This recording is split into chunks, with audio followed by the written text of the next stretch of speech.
ஒரு சாரிடான் மாத்திரம் மிச்சம், அவ்வளவுதான். நேற்று ஜனநாயகனுக்கு ராகுல் காந்தி அவர்கள் வரவேற்பு கொடுத்திருந்த அடுத்த நாளே பராசக்தி குழுவை கூப்பிட்டு பொங்கல் விழா நடத்துறாங்க. ரெண்டு படத்தையும் நான் பாக்குறதா இல்ல. திரைப்படத்தை வச்சு தமிழ்நாடு அரசியலை யாராவது நிர்ணயம் பண்ணாங்கன்னு நினைச்சாங்கன்னா அது தப்பு. ஆர்னால்ட் ஷ்வார்ஸ்நெகர் தமிழ்நாடுக்கு முதலமைச்சராக இருப்பார். ஏன்னா அவர் படம் நிறைய ஓடிச்சு ஒரு காலத்தில்.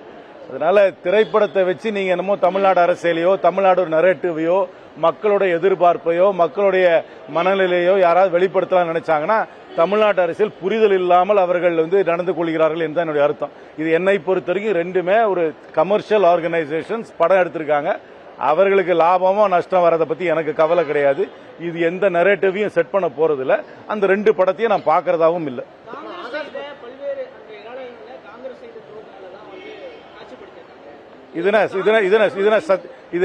ஹிஸ்டாரிக்கல் டாக்குமெண்டா?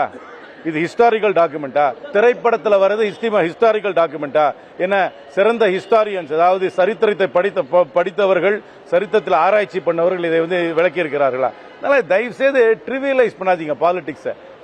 ஒரு 3 மணி நேரம் படமோ எனக்கு எவ்வளவு நேரம் கூட தெரியாது. 2 படமும் ஏதோ ஒரு நரேட்டிவ் செட் பண்றாங்க. ஒரு தமிழ்நாட்டு அரசியலை இது நிர்ணயம் பண்ண போது இதுதான் மக்களுடைய மனநிலையை வெளிப்படுத்துகிறது என்று யாராவது நினைத்தார்கள் என்றால் அரசியலே புரியாதவர்கள் தான் அப்படி பேசுவார்கள். பொங்கல் விழா கூட நடத்தினா ஆஸ்கர் கூட அதுக்கு ரெக்கமெண்ட் பண்றான். அதை பத்தி எனக்கு கவலையே கிடையாது. இது இரலவென்ட் இஷ்யூ. அந்த படமோ அந்த படத்தோட கதையோ அந்த கடையில் இருக்கிற கற்பனையோ என்னை பொறுத்தவரைக்கும் தமிழ்நாட்டுக்கு இரலவென்ட் இஷ்யூ. இன்னைக்கு இரலவென்ட் இஷ்யூனா நிறைய இருக்கு பேசுறதுக்கு.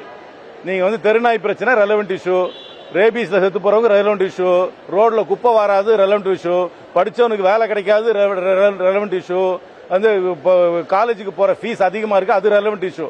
படம் கலெக்ஷன் ஆகுதா கலெக்ஷன் ஆகலையா, அதுல இருக்கிற கற்பனை சீன் எப்படி இருக்குன்றதெல்லாம் ரெலவென்ட் இஷ்யூவே கிடையாது என்னை பொறுத்த வரைக்கும். எந்த படத்தையும் தடை பண்ண வேணாம். மக்களுக்கு நல்லா தெரியும் எது உண்மை எது பொய்ன்னு தெரியும். அதனால சொல்றேன், இதுக்கெல்லாம் இவ்வளவு சீரியஸா எடுத்துக்க வேண்டிய விஷயமே கிடையாது. படம் பாக்குறவங்க போய் பார்ப்பாங்க, ஒரு என்டர்டைன்மெண்ட், ஒரு பொழுதுபோக்கு, அவ்வளவுதான்.